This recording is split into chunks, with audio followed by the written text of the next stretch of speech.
Okay, so picture this. What if your brain could have its own app store?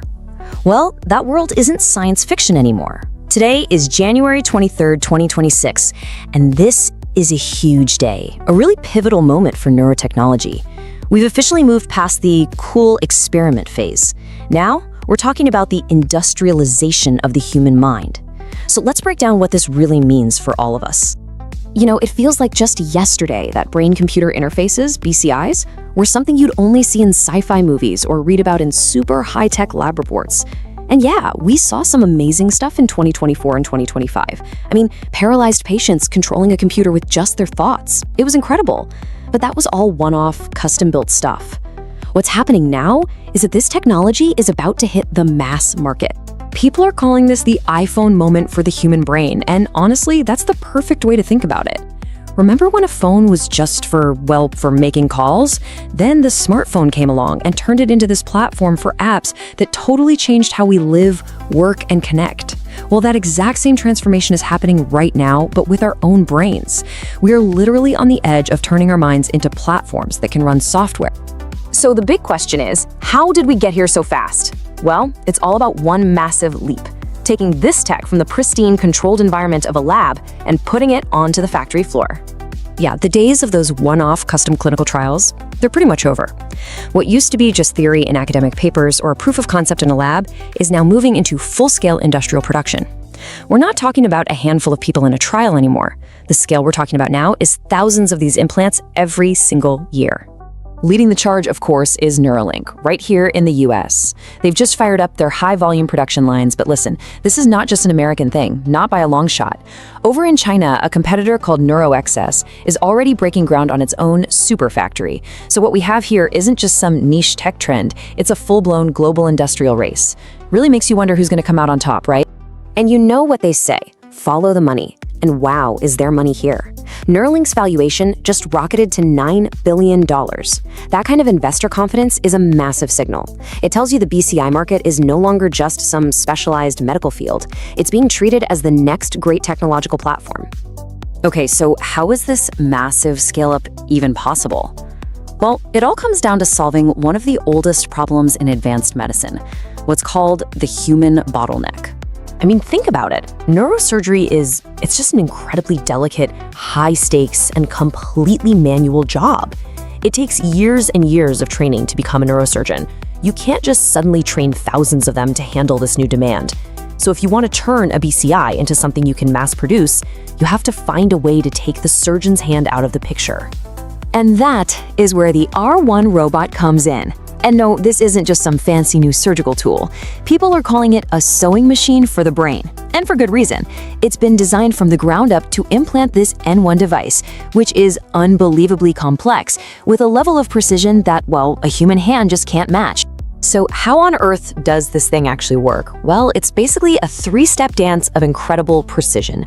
First, you've got an AI that's like a super advanced GPS for the brain. It uses MRI and CT scans to map out the perfect, safest path, making sure to avoid every tiny blood vessel. Then the robot itself goes to work, delicately inserting these electrodes that are thinner than a human hair. And the whole time, step 3 is happening in real time. It's using all these microsensors to constantly check its own work, making sure everything is exactly where it's supposed to be. It really is like having the steadiest, smartest surgeon imaginable. And the speed is just hard to wrap your head around. It inserts each one of these threads in 1.5 seconds. 1.5 seconds. A pace like that doesn't just make the surgery faster, it completely demolishes that human bottleneck we were talking about. It's what makes doing thousands of these procedures a year actually possible. But that speed, it's not just about showing off the tech. It's absolutely a strategic necessity. Why? Because you've got to remember, Neuralink is not the only player in this game. This move to mass production has kicked off a fierce global race for the future of the mind. And here you can really see the two main battle lines being drawn. You've got Neuralink with its super invasive open brain surgery approach. It's definitely high risk, but the potential payoff, the capability, is huge. And then on the other side, you've got Synchron, and these guys are backed by some serious heavy hitters. We're talking Jeff Bezos and Bill Gates. Their approach is way less invasive. They use a stent-like device that goes in through a vein. It's like the classic tortoise versus the hare. And right now, it is anyone's guess who's going to win this thing. And what are they fighting for? a prize that is just staggering. We're talking about a US market alone projected to be worth over $400 billion. But here's the really interesting part. Look at where the money is. The biggest piece of that pie isn't for what they call enabling BCIs, restoring sight or movement. No, the real money, the much bigger slice, is in preventative BCIs. Devices that could, say, predict a seizure and stop it before it even starts. And that really starts to hint at a future where this isn't just about therapy. It's about enhancement. And it's not just about the big two either. This whole field is absolutely exploding with innovation.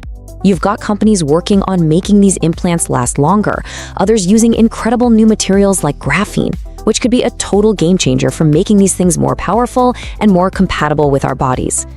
The pace of what's happening right now across the board is just incredible. So, all of this tech, all this competition, all this money, it really brings us to the most critical question, doesn't it? As this technology goes from the lab to the mainstream, what does it actually mean for you to get your first brain upgrade? Look, there are absolutely two sides to this coin. On one side, you have this unbelievable promise, right? The potential to restore sight and movement, to treat things like epilepsy and depression that have devastated so many lives. But on the flip side of that coin, there's a whole lot of peril. We're talking about brand new risks to things like the privacy of our own thoughts, our freedom to think without being manipulated, and of course, cybersecurity. Because let's be real, the second you connect your brain to a network, it becomes a target. It's vulnerable. And we're not just talking about someone stealing your data. The threats here are way scarier. Things like remote hacking could mean someone gaining direct access to the device, and if they've access to the device, they have access to your brain.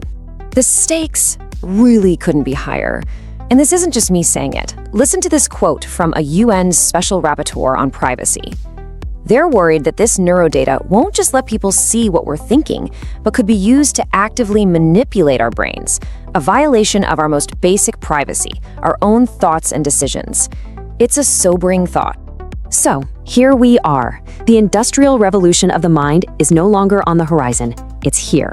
But as we stand on the verge of turning our brains into the next great software platform, it leaves us all with one final and maybe one of the most important questions of our time. Who gets to write the code? Thanks for watching.